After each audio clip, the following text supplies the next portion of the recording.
Hello, welcome to Real Heart Talk podcast and 360 Talk Radio for Women. Today, I am so happy to introduce you to Patricia. She is from Spain. She is a survivor of intrafamiliar child sexual abuse. She is a telecommunication engineer, actress, yoga teacher, and writer. She has studied and practiced meditation, happiness, self-love, self-care for the last 8 years with the incredible result of her feeling free of shame and guilt. She turned her pain into purpose. That is awesome. And creating a unique coaching method based on her own recovery process. She guides survivors to awaken their inner child, take their power back, and be at peace. She's created the Green Mandarin Community, a private Facebook group where survivors can be there for each other and lift each other up. She's partnered with Marta Parilla to create Club Luz Mandarina,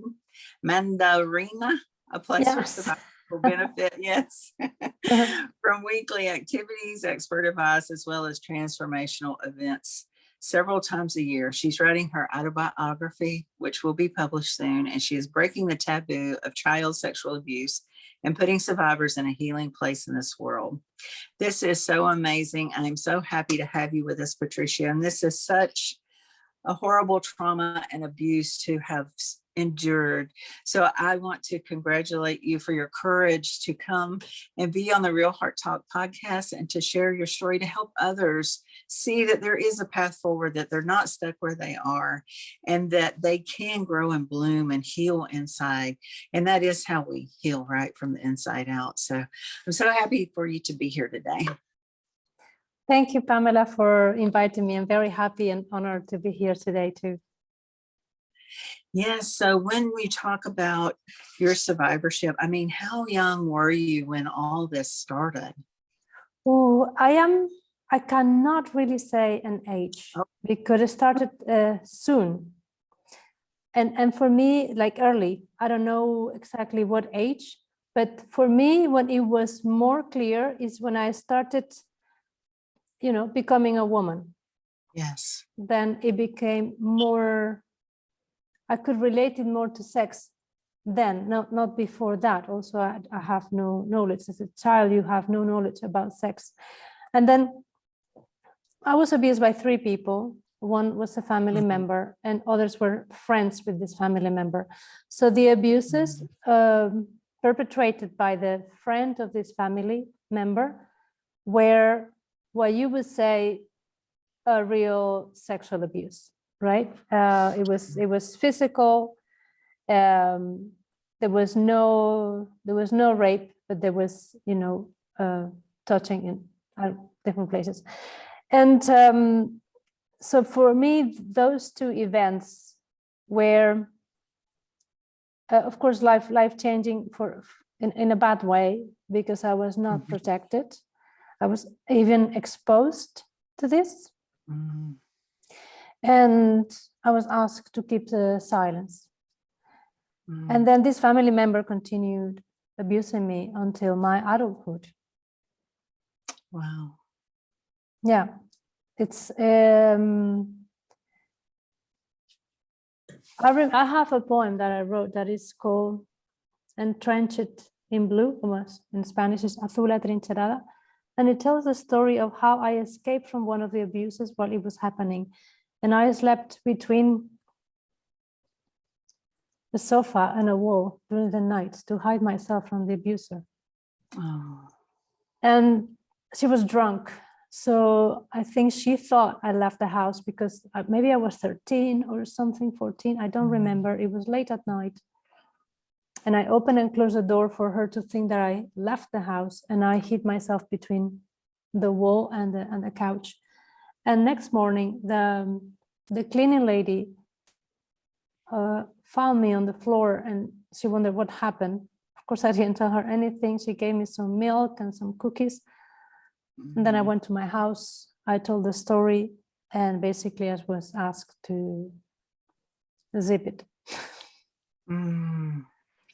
So That's so painful. I mean, I know a lot I think parents, or maybe even just families, they just don't want to deal with the reality, that something like that could truly happen, so they Yeah. would rather just not talk about it. I don't know if that was your experience or if it was just the culture.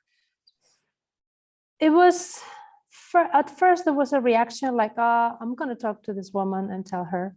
But then they had this conversation, and my mother decided that it was not so, it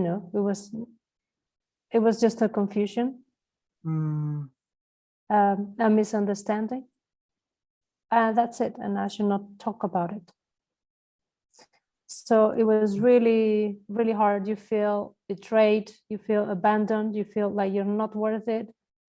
You feel ashamed, guilty, you name it. And that you carry that with you for many, many years.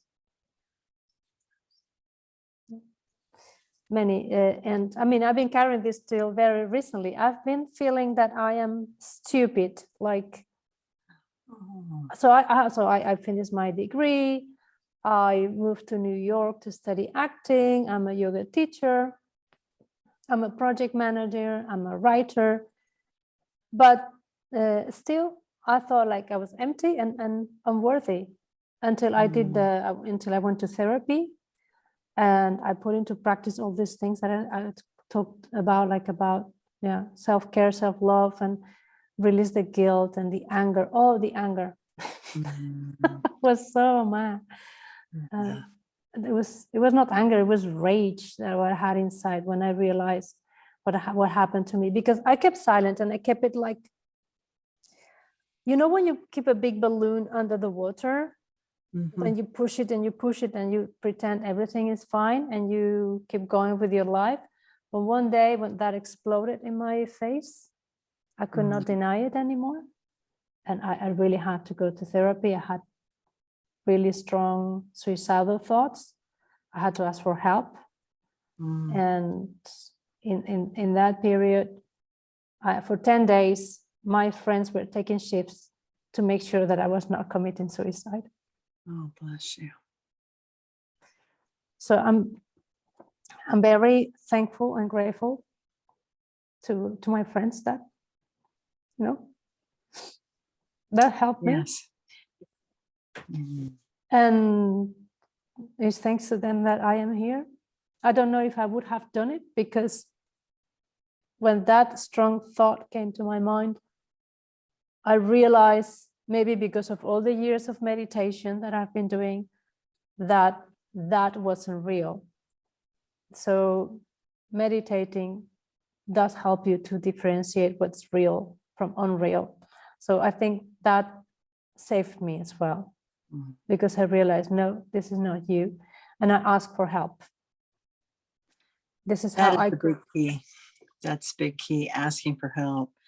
Yeah. So I want to go back for a minute to where you didn't talk about it. Did you not have anyone you could talk to or say anything to? You just, or did, for all those years, you just kept it all suppressed inside? I was living under threat. I could not tell it. And because I was belittled so much, I thought that nobody would believe me. When your mother doesn't believe you and doesn't protect you, who else is going to do it? You don't think anybody else is going to do it? Yeah. No, that's a good point. I mean, especially if your mom didn't believe you. Bless your heart. That I can't even imagine. So when the lady found you and you went home, you said your mom did you stay at home with your parents, or did you go somewhere else, or what happened after she found you on the floor and you went home? After that, the cleaning lady found me on the floor. I just went home and told my mom what happened. And she got, first she got really angry at that woman, but then they were friends. So they went out to have a couple of drinks. And she believed the story that the other woman told her.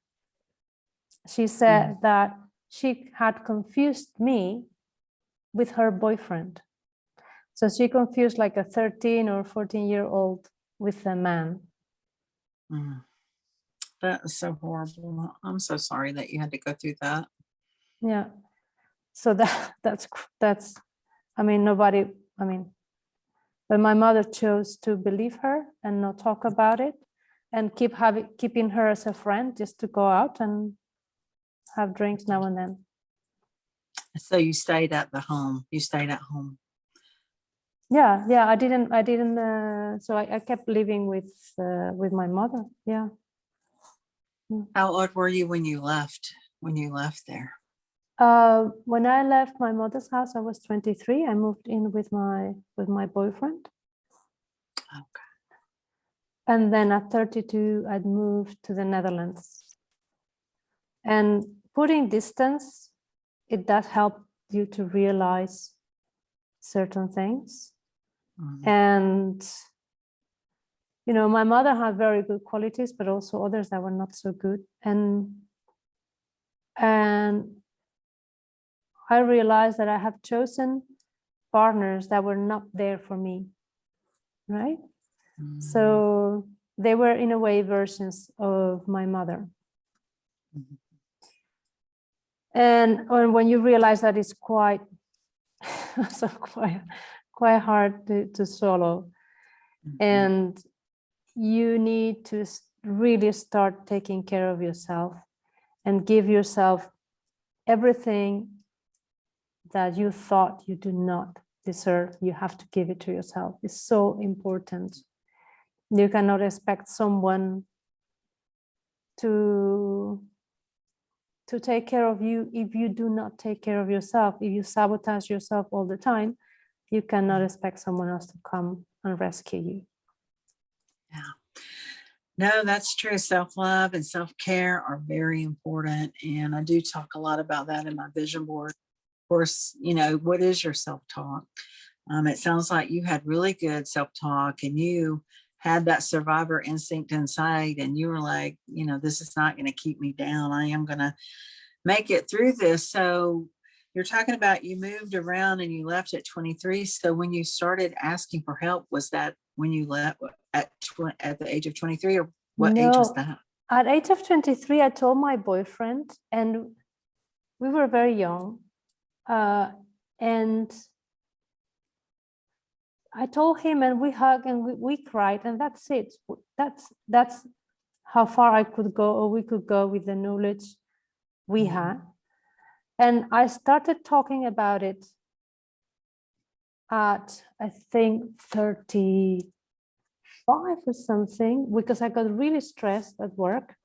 And I went to therapy, and I told them I talk about this, but I didn't want to talk about it too much. It was like, yeah, but this is not related to work. I can tell it to you, but let's work on my stress at work. But of course, everything comes from that. When I didn't have a solid base. So when you don't have that solid emotional base, anything will shake you. So there was a very stressful period at work, and I had like, I don't know how you call it, tachycards. I don't know if that's the word in English. Yes, really strong, and that came up in the sexual abuse came up in the sessions with the psychologist, but we didn't go too deep into that to heal that part. We discussed it, but not much. Then I did my yoga teacher training, and I did also a yoga and Ayurveda wellness counselor training. And I started having Ayurveda consultations. And there is when I started, and maybe I was there 38, 39 probably. Then is when I started working with this Ayurveda counselor by the guilt, right? I forgave my father, because I don't know my father. I never met him, sorry.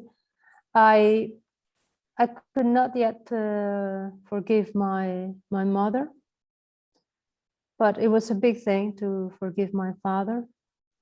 Then I started talking about codependency. I went to CODA for some time. And there is when it started my healing process. And then when I went to New York, so many people talk about their traumas. Because I think in Europe here we are not so open. In the States, I think it's something that people talk more about it, maybe more in New York than in other places. And it was very reassuring and moving to see how many people talk about their parents being alcoholic or themselves being abused, but I still didn't speak up. I was listening, and I started opening up about my mother alcoholism in one class, in Meissner class, when we had to, talk about ourselves through like a monologue. And that was terrifying because I felt guilty for my mother's alcoholism, right? It's so funny that I don't, and you try to behave, you try to do everything you can for the alcoholic in your family not to drink. And of course, nothing works. And I was feeling that's guilty. one thing. We have to realize we can't change anybody. They have to make a decision. That's hard though to learn, because you do want to help them. You have that. I mean, that's in you. You want to help them and you want to help them change. But unless that person wants to change, there is nothing me or you, can do to help them. That's 100%. Yeah. And then I couldn't get my visa to work in the States. So I came back. I came back to the Netherlands to work. I was to work again as a project manager. I read an article about how parents should protect you from abuse. And that hit me like, oh, I said, it was not my fault. Actually, my mother should have protected me from these abuses that happened to me with other people. Yes. That she knew about. And then is when I started this breakdown. I had this anxiety attack, had the suicidal thoughts, and I started therapy. And we went really deep into it with EMDR and chemotherapy. That was, I don't know. It's so painful, but I was like, I didn't want to do it because the psychologist tells you, yeah, it's painful. Like, I don't want to do it. Like, yeah, but it will be good. Like, I really don't want to do it. And at the end, I did it. It was really, really painful, but there's a big relief afterwards, and you can move forward with your life.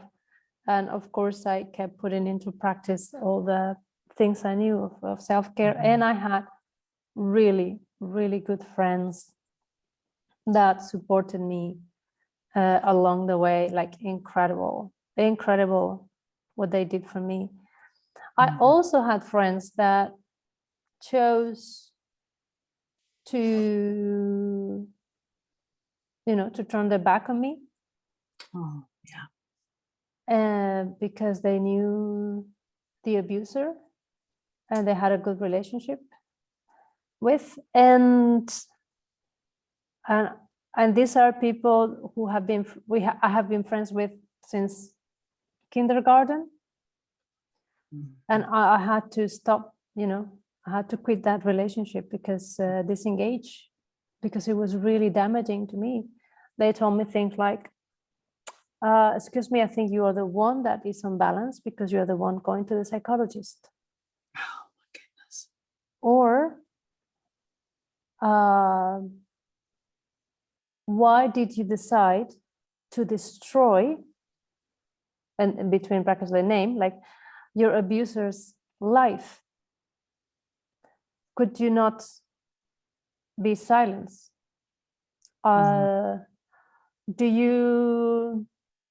Don't you feel sorry for your abuser? These kind of things they told me. So they say, I support you, but then they said all these things. Like I can't, they can't go together for me. They could not go together for me at that time.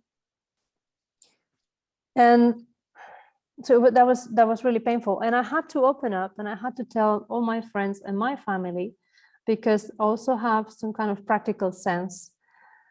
And I thought, okay, I'm in therapy now. This is covered by the insurance. And what if I tell my family and my friends and they do not support me? I need to extend my therapy. So yeah, I had to extend it a little bit more because of these people. But my family, all my family members believed me, and they supported me, because this happens in a very close circle. Some of them do not have contact with the abuser. Some of them still have contact, maybe not as close as before, but they do have contact. And that was very hard for me to accept.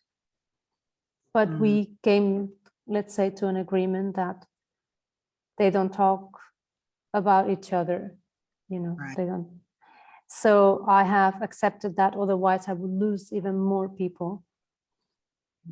And that's fine. So we have there's silence, right? Still about it, because they don't talk to me about the abuser, and they don't talk to the abuser about me. Right. And so there's still some silence around. Everybody knows it, but this kept like in different compartments in life. But I am at peace with it. I had now like deeper connection with my family, also with the friends that stay. I also have more meaningful relationships with new people I am meeting. I'm living now my life with my story, because that's now my purpose, is really to break this taboo. Yes. And the more we speak up, the less abusers there will be, because now they are safe, because nobody talks about it. And Exactly. People need to speak up. But you know what, Patricia, that is their stronghold, keeping you silent. That's how they gain their power, and you're really gaining your power back by turning your pain into purpose, by speaking about it, by sharing on the Real Heart Talk podcast, by writing your book, by starting your whole program. That is a way, I see it as a way that you're taking your power back from what happened. But that same thing for me, it was the same. Keep silent, and I think that should be a flag for everybody. If anybody tells you to keep silent, then you need to start screaming from the mountaintops. You need to tell everybody, and not believe that, because it is not the truth. It is not. Even with, my first husband that was an abuser, he was that way. But you know what I learned? When he stopped abusing me was when I involved like the authorities, because I was always afraid to involve them.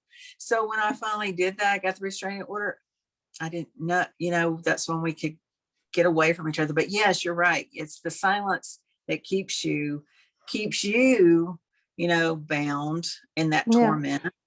And then it gives them the power. So that is a very good point. Just, you got to speak out. You got to say it. And when you're a kid and they ask you to keep silence, it's better for you. Yes. I guess they say the same when you're an adult. I guess there's no much difference, but it's difficult to go and as you say, yeah, especially when you're a child and this started so young for you. Yeah, because I think in the abusers, they manipulate you in a way that your self-esteem goes so low that then you don't feel capable of anything. And you think nobody's gonna believe you. So it's really hard to go and scream out loud. But we got to turn that around. Yes. And I think together, you're starting, I would love to, keep in touch with you and partner with you, and, I'm going to have you talk about your program in a minute, but, and how the steps that you went through to recover, and create your sustainability. But, you do have to partner with people. And it sounded like you had good friends, and that's important. Because when I feel like a lot of times when things happen like that and you lose people, like I had friends for 30 years that I lost through the book that's coming out. So, it's, it can happen, and it's very detrimental to you, but I'm glad that, you have that good friend base that's there for you to uplift you and to cheer you on and to give you the encouragement and support, that you need. Yeah. So Pamela, you also lost friends in this process. Yes. Right? Incredible. They took the side of your ex-husband. Yes. Yes. Mm-hmm. That happens. That happens. It was. Can I ask you questions? I know you're interviewing me, but I'm so curious about your life. Was he like a very charming man? Very charming. Yes. That he will get along with everybody, or not everybody, but almost everybody. Yeah. Yeah. Mm-hmm. Yeah. Yeah.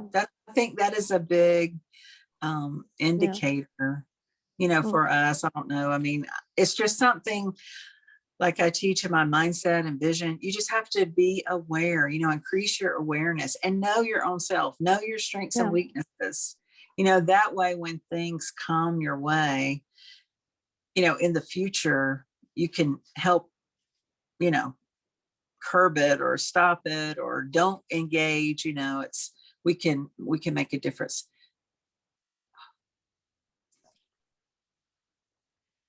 And I really appreciate you being so vulnerable and authentic and sharing today. You're going to help so many people, because this is something I think, it happens a lot more than we want to believe. And people don't talk about it or address it. And just like, in your situation, that your mom didn't even want to believe it. It could have been from her own insecurities or her own past. I don't know. I'm just making an observation, but it could have been something within her that she never dealt with. And she just didn't want to believe it would happen, to her own daughter. Yeah, that's exactly what happened. Yeah. She didn't have the tools to deal with it. Yeah. No. Talking about tools. So you're on your way back. You're taking your power back. Let's talk about how you're going to, or what you did to take your power back exactly, and how you're going to share that with others. Yeah. Okay. This has been like a really, really long journey, right? And although therapy helped me a lot, I don't think that was sufficient to get to the point where I am now. You have to do more things, because your emotional home, right? This is something that Tony Robbins talks about it a lot. Is like maybe 3. Mm-hmm. Although I always look happy outside and so on, there was this little voice always inside me, sometimes not so little, but that your worth, maybe you think you're a 3, and you really need to work to step up and bring it to a 5, 6, 7, 8, 9, 10, 20 or 100. And so what things that I really had to do, it was really to release all my anger. And the psychologists helped me a lot with this. But there are also like meditations that you can do. There's one that's very powerful with the fist of anger meditation. There are, do you know that one? The fist of anger? No, I haven't heard of that one. What is that one? Oh, so that one, you do it for 3 minutes, but you end up so tired. You have to put the image of the person you want to release the anger with, and you start like with a breathing exercise, like that for 3 minutes. And yeah, the end you're so tired. Yeah. And sometimes the person changes, because when you're done with one, someone else shows up. Then also one thing that really saved me, since I can't write, I think, or maybe since I'm a teenager, is journaling. Journaling has helped me a lot. And also to do specific exercises for release all the rage, like writing a letter, saying everything you want to say. You don't send it to the person, you burn it, and then you bury it, for instance. Yes. So this you really need to release a lot of emotions that keep you down. And I do affirmations, incantations, those are even better. Like in front of the mirror, like forgiving myself, and like, you know, I was a teenager, right, this kind of things that I did, and that's good to get all these things out of your way. But then, but you have been clinging to these feelings for so long that when you don't have them, you're kind of lost, because that they're part of your identity. And who am I now if I'm not angry, if I don't feel guilty, if I don't have void, if I'm not ashamed, who am I now? So you need to refill your tank. And that's when it comes all these self-love and self-care practices. I used to feel guilty if I was buying a ring for myself or a new pair of shoes, because I thought I didn't deserve it. And little by little, I'm learning and learning to invest in yourself, and then go to a massage, right? Or yes, or give yourself a bath. I don't have a bathtub yet, but I want a bath. Or things like that. Or look at yourself in the mirror and say, "Oh, you look pretty this morning," you know, and positive talk all the time. This I do all the time. I started during the first year of the pandemic. I broke up with my boyfriend and I felt so lonely, and you could not see anyone. And I started talking by myself to myself, and I thought maybe I'm getting crazy. And I Googled benefits of talking to yourself. That was actually good. Like, okay, I'm okay then. And I practice even more, and I look for other techniques. Like you can talk to yourself, like if you wear a pet, like, "Ooh, you're so cute today," and like, or like if you wear your favorite treat, or like if you wear your lover. And one thing that was really good is to write yourself a letter, like if you were absolutely in love with yourself, accepting everything, and see every flaw that I see in myself, see it as something beautiful, right? If I don't know, if you feel that your eyebrow is a bit higher, or you know, or I don't like my arms, so I didn't like my arms, and somebody said, "Oh, your arms are so beautiful," because I find them very sexy, or something. That was put post-its around my house to tell me how nice I am, have a good day, have a good meal. So all these kind of things, and dance. Dance with music. Yes, dancing. Right. Dancing. Yes. I bought a hula hoop. And I learned to hula hoop.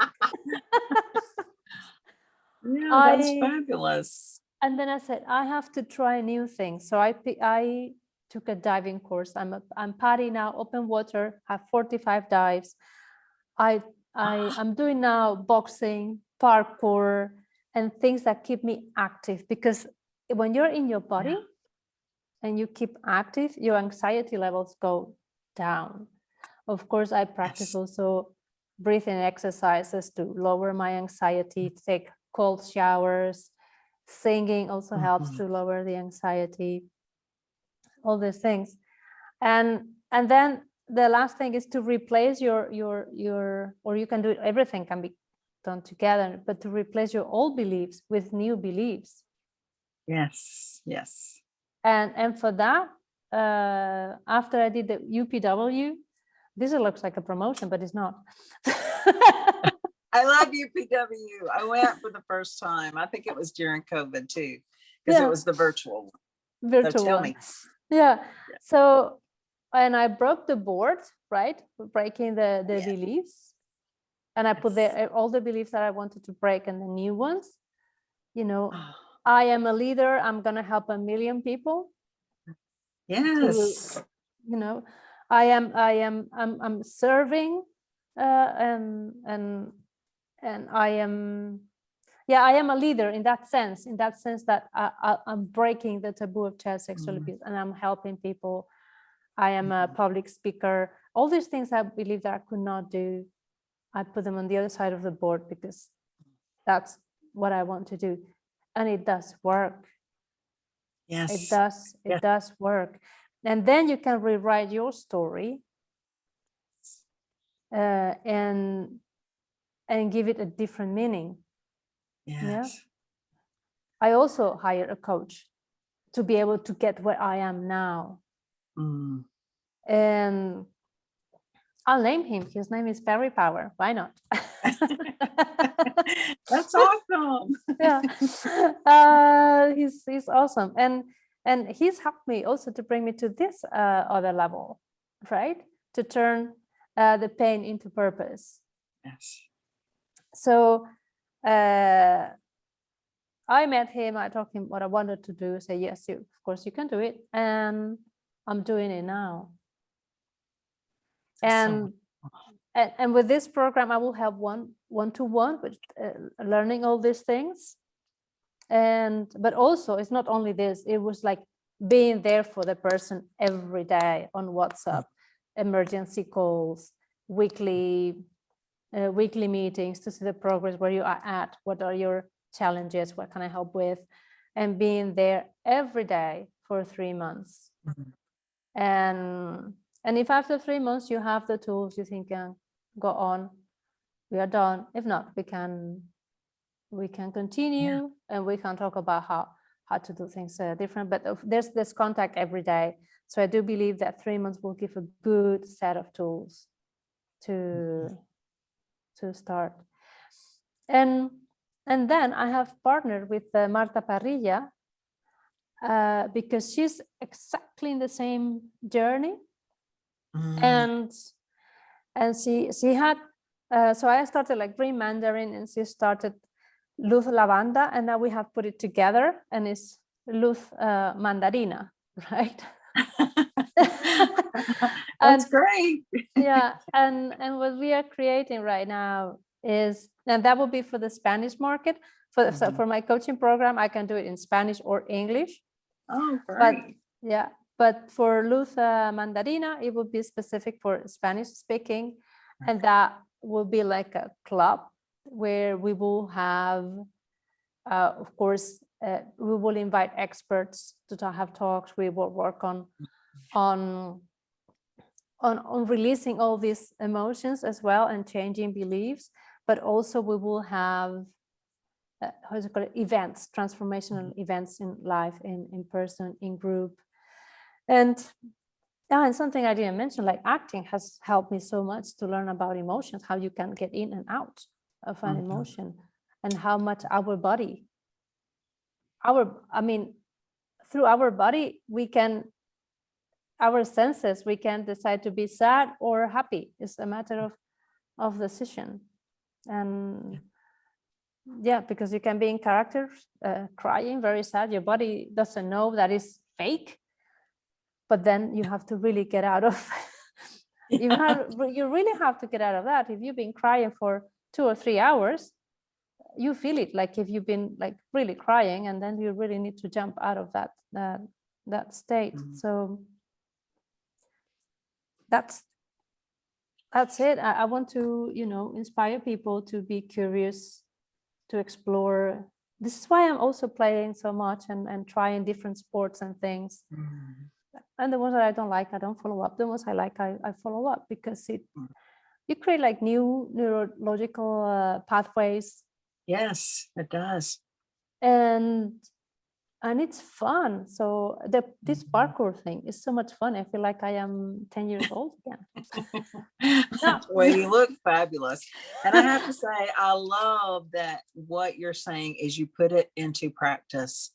And that is, I think, where a lot of people fail, because they don't put it into practice. They may go listen, to a talk or to a presentation or even UPW, but they don't bring that back.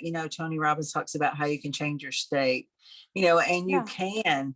I mean, I can work feverishly if I'm listening to that song live. I love that. It is from UPW, but I have the UPW track. I know we're not promoting UPW, but it is great if you hadn't been.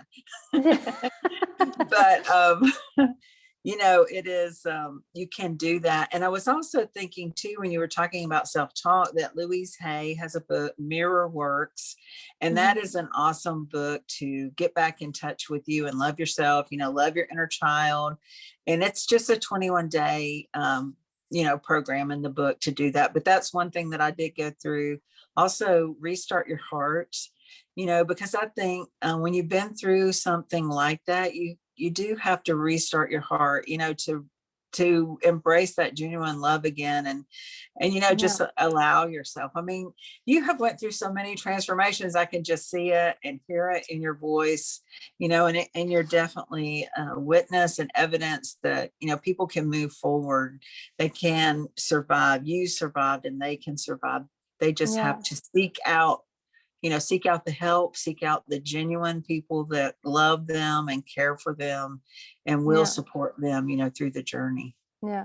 And usually that people that is going to support you are not the ones that are closer to the abuser. Yeah, exactly. If we can give one tip, don't go to the mother of the abuser or to the brother or start with someone who is more closer to you than to the abuser, or maybe someone that doesn't even know the abuser. That's what I was thinking too. Yeah, because if your first experience when you talk about it is that you get shut down, it's very difficult that you talk about it again. Because I mean, it's definitely happening. It's happening now. It's happened for years to people. I'm so, again, I really appreciate you and honor you and uplift you for your courageous bravery, and making it through and pulling out and take your power back by sharing your testimony and your experience, with others and how you're taking your power back today. You're just a beautiful soul, and I'm so happy that I got the opportunity to really speak with you about it. And I did want to ask you, your club that you're with Marta Padilla, is that on Clubhouse? Are you on Clubhouse in a club? No, that would be in Hotmart, but it's not. We are preparing it now. We have not launched it yet, but as soon as I launch it, I'll let you know. Yes, no, please do. I would love to promote that for you. I'd be glad to. Thank you. That will be in Spanish, but I think you have a Spanish-speaking community listening to this. Yeah, definitely. Well, maybe I should have a translation. I don't know. I hadn't thought about that. That would be good. That would be good. Yeah. So have you started on your autobiography yet? Yes, I am now in the 4th version of it. Now it's quite long. It has more than 300 pages. I want to make it shorter. Okay. And it has, because my autobiography had to be like I am. So it's not like a only text book. It has illustrations done by a illustrator that I love her. She can read me, she can illustrate wonderfully. It has poetry. And by the way, one of the poems that I wrote when I was going through really, really deep pain is called Pain and Strength. And there is what I wrote: the more pain I feel, the more I know I have to help others. Yeah, so this poetry. I'm an actress, so I have a stand-up about my suicidal thoughts. There's a stand-up that I perform here in Leiden, in a city nearby. That was people laugh, and so it was about suicide, but I made it funny. Oh my God! You mean it to be funny? I managed to make it funny. Funny and to connect with the audience. And when I ask everybody, like, if you've been abused, raise your hands, right? And I raised my hand, and then I said, and then look around, you see you're not alone. And then that was also really, really good, powerful experience. And after that show, a psychologist came to talk to me. She was in the audience and thanked me for that. Then what I lost train of thought. What I was talking about. The book. Yeah. So it has illustrations, poetry, theater. Has 2 theater plays. Has a graphic novel describing, like with photography, but like treated looks like a comic book. One of the rituals that I did, which was like breaking like a watermelon with a hammer in a forest and releasing all this anger. It has diary Did you entries. really do that? Did you really do that in the forest with a watermelon? Oh my gosh, we should do that. With a hammer. Well, I mean, if you're really angry, it was part of your anger management. It was part of my anger management. It was recommended by the psychologist, and I said it took him like I don't know how many sessions to convince me. And I had to put a picture of the abuser in the watermelon. Wow. Yeah, it was. Bless your heart. I mean, you have overcome so much. Yeah. I mean, just to think of how angry and the rage that you had, and you've worked through that, and that is amazing. It's very powerful, empowering to others as well. Yeah. It also, the book, thank you, Pam, but the book also have the emails I sent to my family telling them what happened. Oh, wow. Yeah. And so, and I have to make it work because there's so many different genres in one book that I have to make it work. And it has 2 narrative voices. One is my voice, and the other voice is the voice of a little figure I had next to my night table at home. It was that is like a little boy dressed up like a devil, right? And the book will be called The Devil That Saw Everything. So this, sorry? I was just thinking of a saying I heard in the movie, the Baba Yaga or whatever, what they call it. It's the same thing as what you're saying. Yeah. Yeah. So that's the book. So it's, I need to make it a bit shorter. Otherwise it would be too long. And so maybe I just remove some parts of it, and with the parts I remove, I launch another book. Yeah, no, that would be great. You could definitely do that. So just tell the story. Yeah. So what is at least 1 or 2 tips, your biggest things that made the biggest difference in your life and taking your power back? Believe in yourself. I mean, it sounds cliche, right? But believe that you can change. Believe that there are processes that can help you. Doesn't matter how small you feel. You can feel like a giant if you do the work. There's no magical, I call it wand. What do you call that? Like a magical wand. No magical wand. No, there's no magical wand. But I think consistency in your practices, that is what's gonna get you through. Yeah. So belief in yourself and consistency in your routines in yourself. Yes.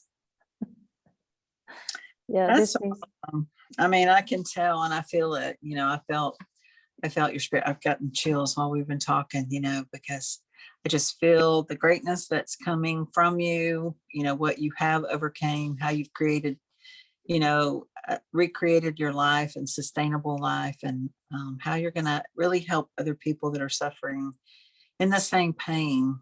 Maybe, it sounded like really your pain lasted till you were in your 30s before you started really doing anything about it. That is a long time.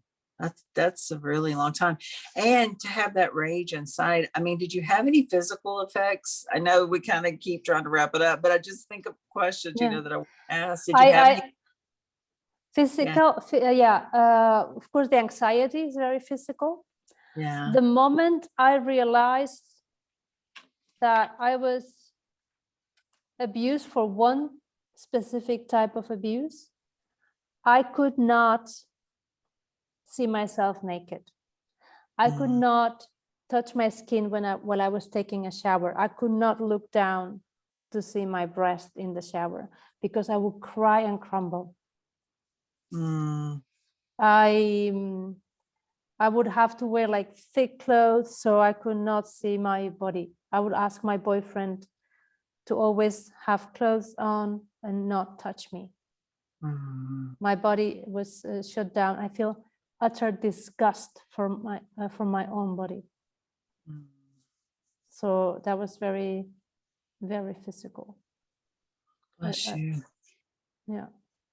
You've been so brave today. I really appreciate you sharing. I feel like there's more, and I can't wait to get your book when it comes out so that, you know, we can promote you and your program, you know, that's going to help others that have suffered through the intrafamilial child abuse, so sexual abuse even. So I do appreciate you being here today, Patricia. You're such a lovely person, and you're on the rise. I mean, you're diving, you're boxing, you're acting. That is, and I love the fact that your acting has helped you really deal with your emotional, because Tony Robbins does talk about your emotional wealth. Where are you emotionally? You know, you do need to do those checks. Everybody does, you know, every day to make sure, you know, you're in check with that. But where can people get in touch with you or contact you? Do you have you a, can, yeah, well, I have, you can contact me on Facebook, Patricia Cardona, Cardona. And you can also find me now in Agencia, I will have to spell it to you, Agencia Green Mandarin for Spanish. Shall I type it somewhere here in? Oh yeah, put it in the chat and then I can copy that. That'd be great. Yeah, so just it will be Patricia Cardona, and that will be on Facebook, and then it will be Agencia Green Mandarin on Instagram. And on Instagram, I'm posting in Spanish, and on Facebook, I'm posting in English. Okay. It's a bit of a mess in that sense, but that's how that you can find me on other channels, because I also write on a blog in Spanish, and the blog is called Liberemos las palabras.